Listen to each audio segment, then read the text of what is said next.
Good morning welcome back to back guys सबैजनालाई स्वागत छ फेरि पनि न्यू डे न्यू ब्लग म तपाईँको रामसिंह तामाङको छोरा गाइस।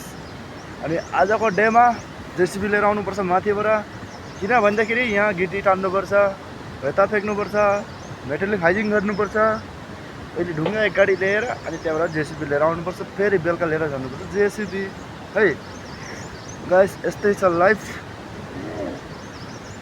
अनि बाँकी मुख धुलाउँदैछ, एकछिनमा म पनि मुख धुलाउने। अनि नजारा हेर्न सक्नुहुन्छ बिहानको मौसम कति बढिया छ। अनि यता हाम्रो लाले हो गणेश दाजु भयो मुख धुलाएर, उहाँको मुख धुलाएर भयो अरे। अनि गाइस यस्तै छ है, यता कुखुराको भाले।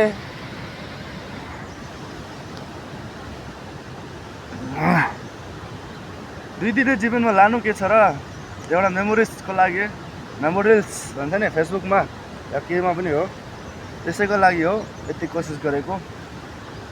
पैसा पाउँछ भनेर आश त छैन, तर त्यही हो, हजुरहरूले हेरिदिनुहुन्छ, लाइक गरिदिनुहुन्छ, कमेन्ट गरिदिनुहुन्छ भनेर त्यति नै हो। पछाडि भगवान् नगरे, भगवान्ले अगर आशीर्वाद दियो भने हुनु पनि सक्छ होइन। अनि उहाँ चाहिँ मेरो वाइफ भाँडाकुँडा धुलाउँदैछ। अनि यता म। अनि भेटौँ मलाई गाइस नेक्स्ट पार्टमा। अहिलेको लागि यति नै। Like comment share subscribe. जय हिन्द, जय Gorkhali. Thank you so much, by.